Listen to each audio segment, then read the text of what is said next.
Nous amorçons la toute dernière partie de cette émission qui aborde aujourd'hui la question des enjeux du scrutin et du bilan du processus électoral en cours ici au Congo-Brazzaville, d'où nous émettons en direct. La configuration du plateau n'a du tout pas varié. Monsieur Morel Ntalani, qui représente le candidat Mboussi Ngouari, est toujours avec nous. Merci d'être toujours en notre compagnie. Monsieur Vivien Manangou, qui représente le candidat Parfait Kolila, c'est également là aussi. Et Juste Mondele, qui représente le candidat Denis Sassou Nguesso, est toujours en notre compagnie. Merci à vous tous d'être toujours en notre compagnie. D'abord, on va parler tout de suite de la question des cartes d'électeurs. Où est-ce qu'on en est aujourd'hui, M. Mondele? La question des cartes d'électeurs, il s'agit ici d'évoquer tout le processus.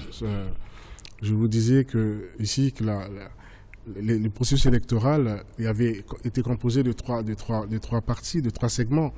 Il y a tout le processus préélectoral, tout le processus électoral et post-électoral.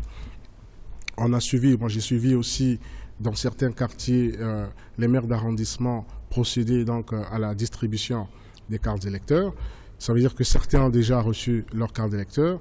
Si d'autres ne les ont pas encore reçues, le processus doit certainement se poursuivre puisque l'élection n'a lieu que le 20 mars.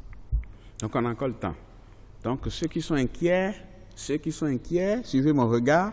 Monsieur Manangou, vous avez la parole. Pourquoi est-ce que vous êtes inquiet alors qu'on en a jusqu'au 20 mars?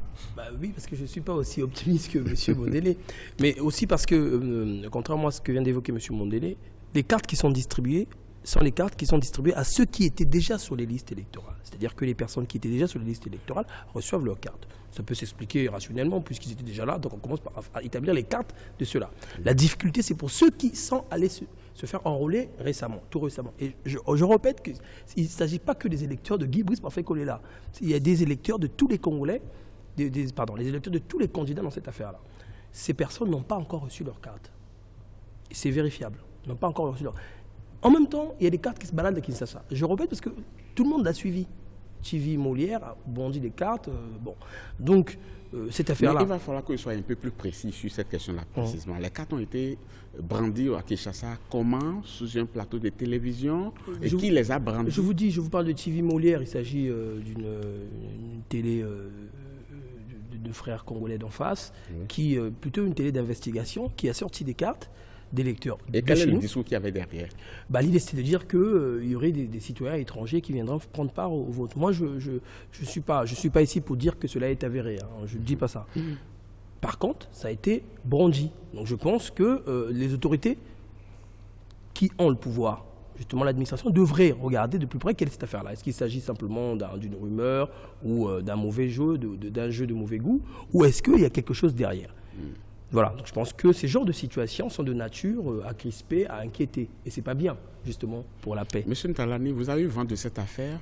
Cela vous a inquiété? Nous avons tous suivi à Molière TV la présentation de ces cartes d'électeurs.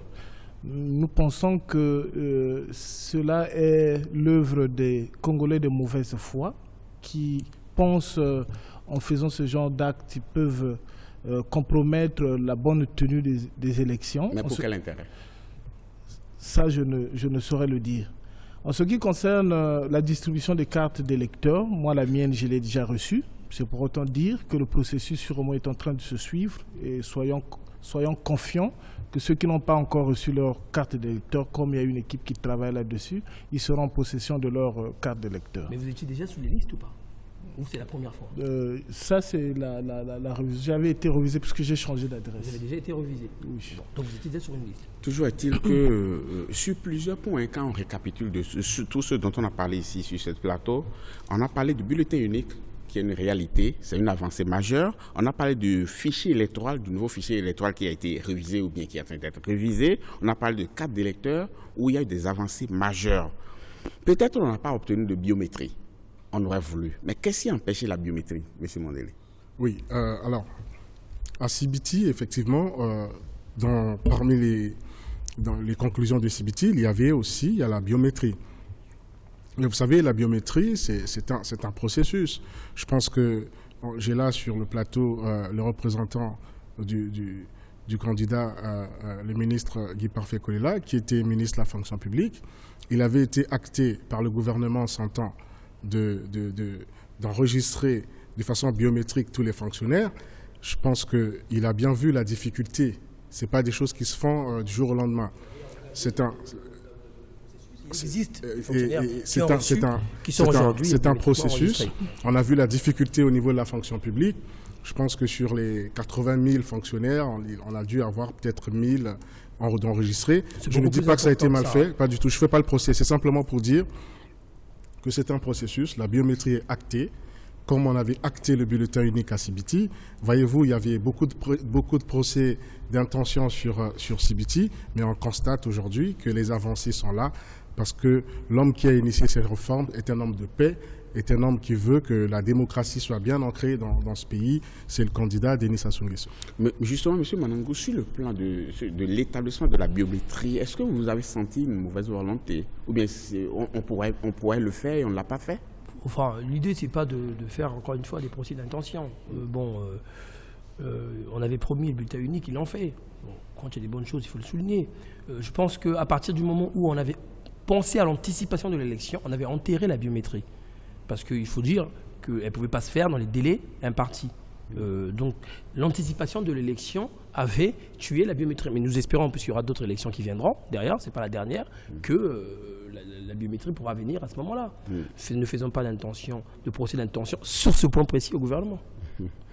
Monsieur Ntalani, par rapport à ce point précis de la biométrie. Lors de la concertation de CBT, dans les conclusions, il ressortait que la mise en place de la biométrie devait se faire d'une manière progressive et expérimentalement pendant les élections présidentielles dans une zone donnée de la République, et cela devait suivre son cours normal. Mais je crois que c'est l'anticipation de l'élection qui a fait que cela ne soit plus exécuté. Mais nous osons croire que dans les prochaines élections, cela sera possible. Puisque la biométrie exige que lorsqu'on fait le recensement, ça se fait au même moment. Alors, il y a eu le recensement administratif spécial qui avait déjà été fait. C'est en tenant compte de ce fichier-là que les révisions se font actuellement. Alors, s'il s'agissait de mettre déjà sur pied la biométrie, donc ça nécessitait nécessairement la reprise effective du recensement, chose qui ne devait pas être possible, tenant compte du temps. Merci beaucoup, M. Ntalani. Je voudrais quand même vous faire remarquer qu'il y a un mot qui est revenu plusieurs fois ici, le nom d'une ville, CBT. Et je vous fais remarquer qu'il y a quelques mois, on en a beaucoup parlé, beaucoup de personnes redoutaient même le pire.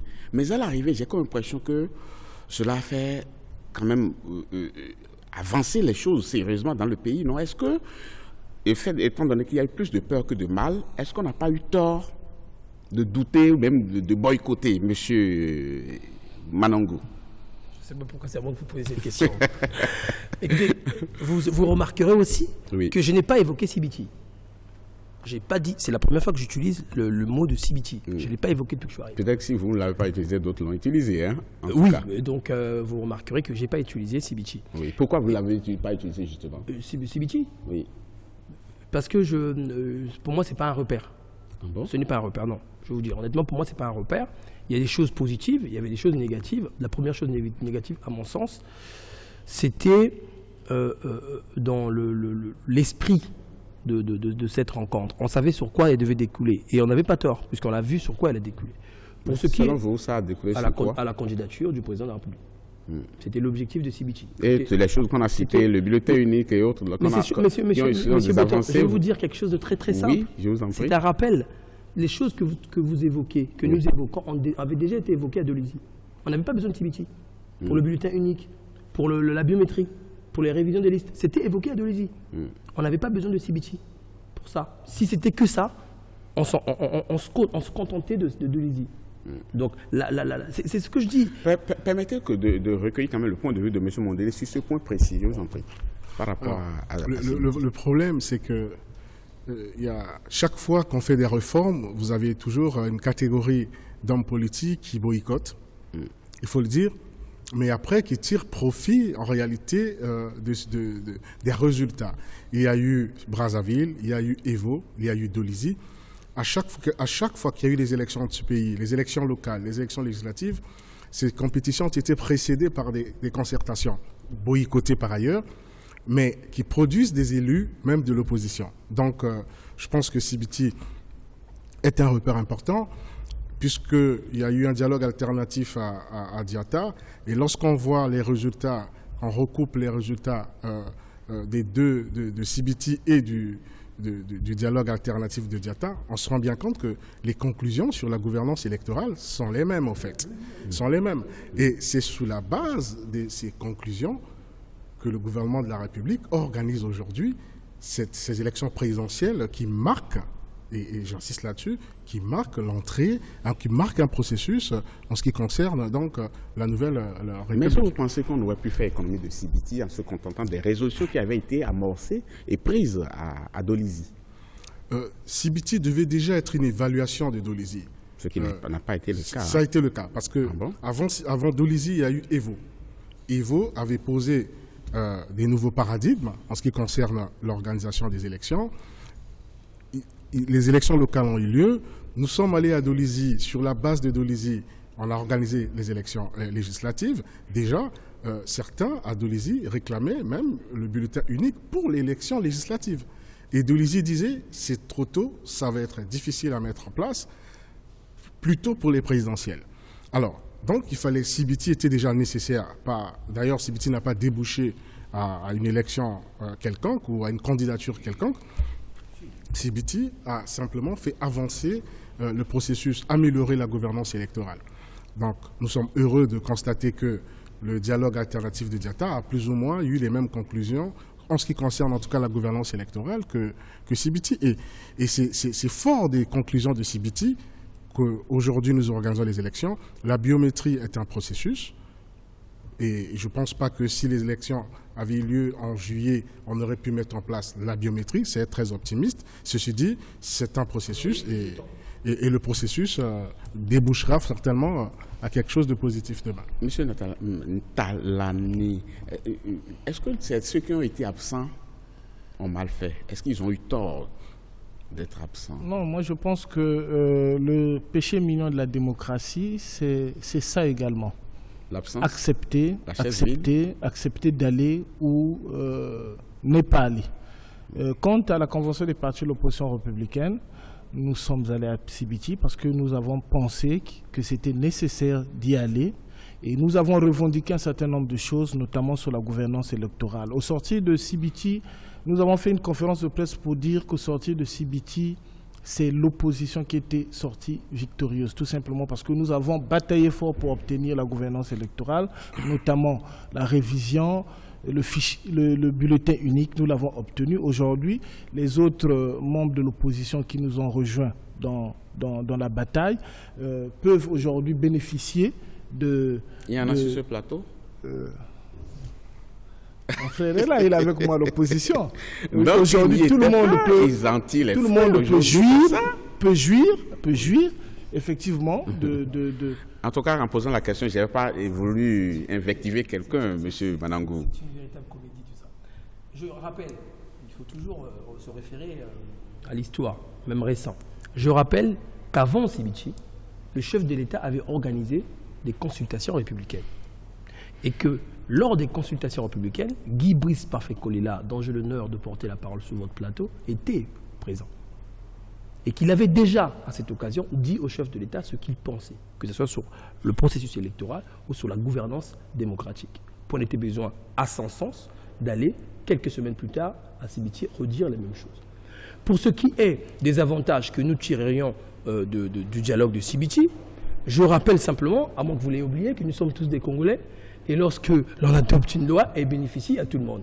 Je me souviens que c'est sous la mandature du président Lissouba que les contrats de partage de production de pétrole avaient été adoptés. Lorsque le président s'est arrivé, à juste titre, il n'a pas annulé.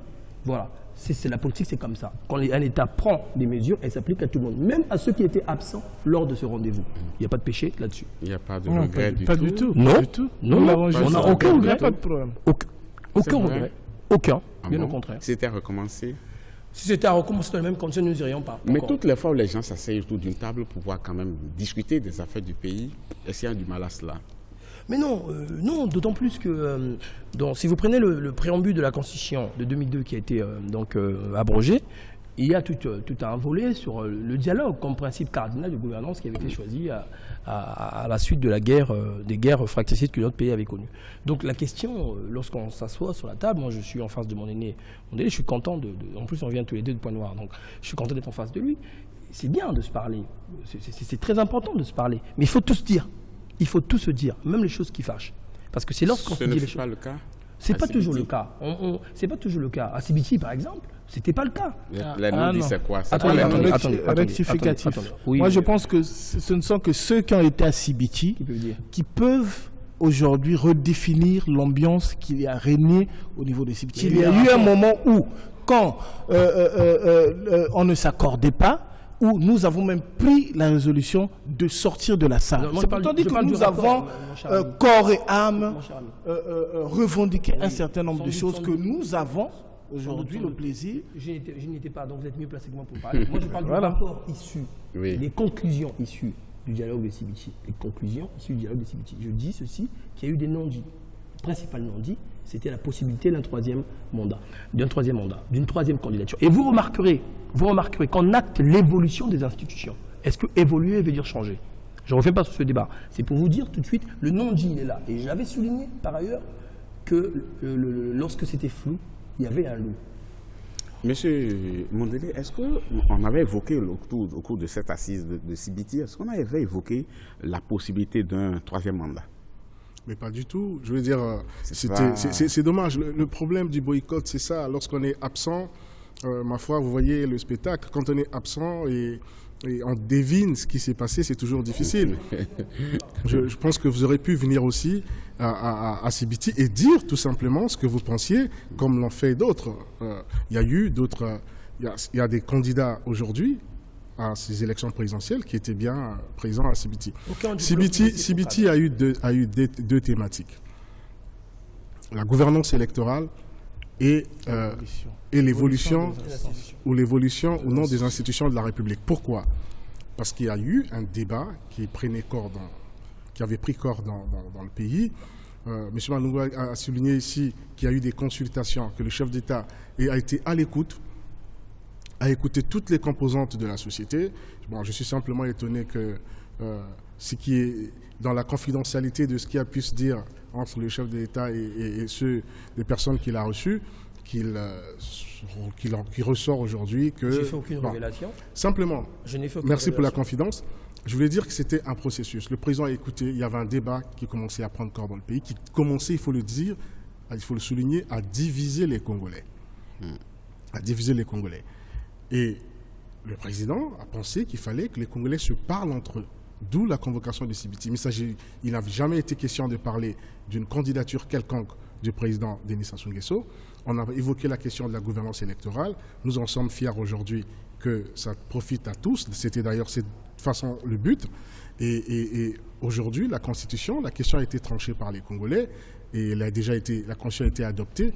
Nous sommes là maintenant pour la mise en place des institutions prévues par cette Constitution. Merci. On va passer les quelques 4 minutes qui nous restent pour parler de la manière dont chacun se sent dans ce processus. Parce qu'à l'issue de l'élection, est-ce qu'il y aura des contestations? Est-ce qu'il y a des germes d'incrédibilité ou de quelque chose qui ne va pas se passer très très bien aujourd'hui sur le plan de la transparence, sur le plan de la crédibilité? C'est vrai qu'il y a un climat quand même de paix qui règne aujourd'hui. Est-ce que vous avez encore des doutes, M. Ntalani, par rapport au processus, de la manière dont c'est conduit, que celui qui sera issu des urnes, celui qu'on va proclamer, c'est celui que les Congolais auront désigné réellement? Jusque-là, nous pensons que le processus se déroule assez normalement et nous pensons que pour la suite, ceux qui ont la gestion, ceux qui ont la responsabilité de gérer cette élection feront de telle sorte que... Vous avez des craintes particulières? Vous n'avez aucune crainte, hein? Jusque-là, pour le moment, ça va. Même par rapport aux discussions des cartes d'électeurs et tout ça? Nous pensons que ça, c'est, comme nous l'avons dit tout à l'heure, c'est tout un processus. Tout un processus et nous sommes confiants. Nous pensons qu'aujourd'hui, les gens parlent de paix. Et je pense que la paix... Nous voulons rentrer dans une nouvelle république.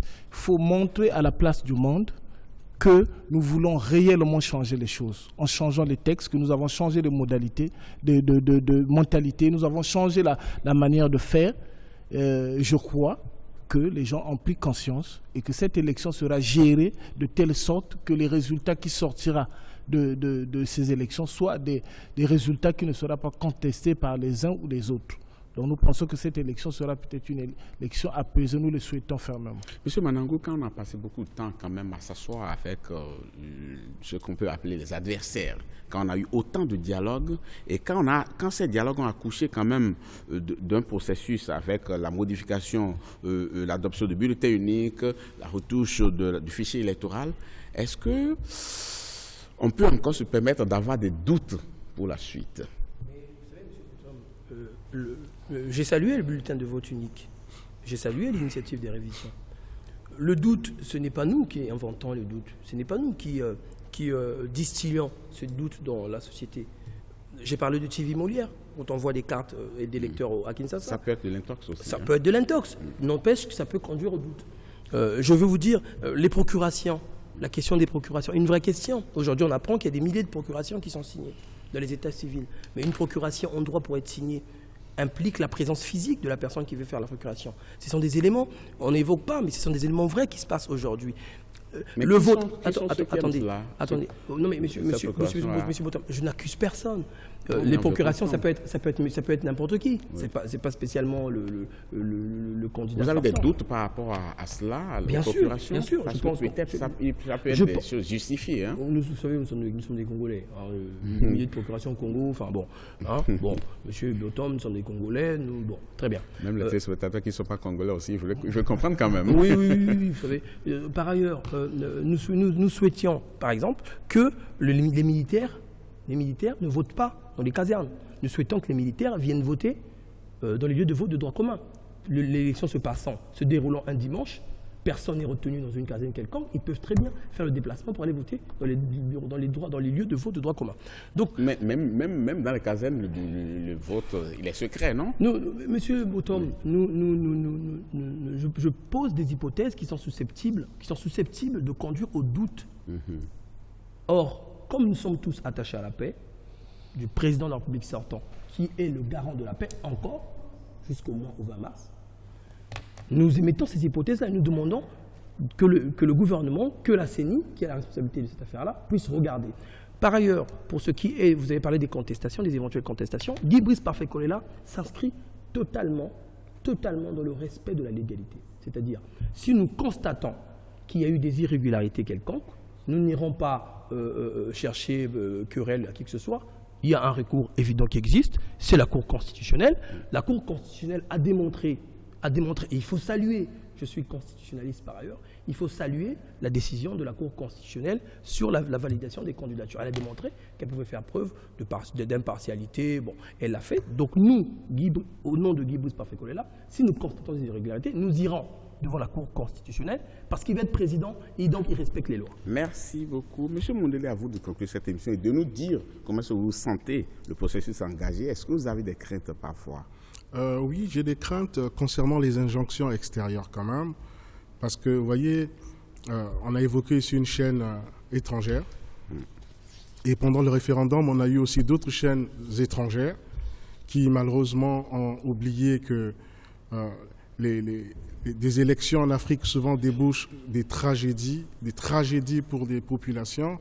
Et le Congo qui a vécu d'énormes tragédies et n'a plus besoin aujourd'hui de vivre dans la douleur, n'a plus besoin que ses enfants soient réfugiés dans leur propre pays. Donc la seule crainte, c'est qu'il peut y avoir des mauvais perdants. Mais il faut surtout qu'au niveau extérieur, que nos partenaires multilatéraux, nos partenaires bilatéraux qui veulent nous aider le fassent, mais vraiment sans pouvoir mettre du discrédit, mettre du doute. Lorsqu'on parle des cartes d'électeurs dans une autre ville que le Congo, croyez-moi que c'est de la diversion. C'est vraiment de la diversion. Je soulignais ici qu'il y avait un communiqué quand même d'une personnalité d'un parti politique étranger, en l'occurrence le Parti socialiste français. Ça crée déjà le doute. S'ils veulent aider leurs amis politiques, ils peuvent le faire sous d'autres formes, mais sans jeter le discrédit dans le processus. Donc ensemble, le processus se déroule très bien. Il n'y a aucune raison que ça débouche à autre chose. Ça va déboucher sur la paix et c'est le Congo qui sera gagnant. Merci, c'est sur cette très belle phrase que nous allons mettre le terme à cette émission. Merci, merci beaucoup. Je remercie M. Morel Ntalani, M. Vivienne Manangou et M. Juste Mondele, vous qui avez été nos invités aujourd'hui. Quant à vous, chers téléspectateurs, nous sommes à la fin de cette émission. Merci beaucoup de l'avoir suivi. Demain, on sera encore là avec un autre débat. Le thème est intitulé « Modernisation des institutions et rôle de l'opposition ». Je répète, modernisation des institutions et rôle de l'opposition. Vous, chers téléspectateurs qui nous suivez, vous pouvez déjà poser des questions à ceux qui vont représenter les candidats sur ce plateau par rapport à comment ils comptent moderniser les institutions dans ce pays et quel est le rôle qui doit être attribué à l'opposition dans ce pays, comment conduire les choses. Merci, merci, merci. Je cède tout de suite ce fauteuil à Thierry Ngonga, mon confrère, avec les experts. Ils vont débriefer les 90 minutes d'émission qu'on a suivies. Restez toujours en compagnie des programmes d'Africa 24. À bientôt.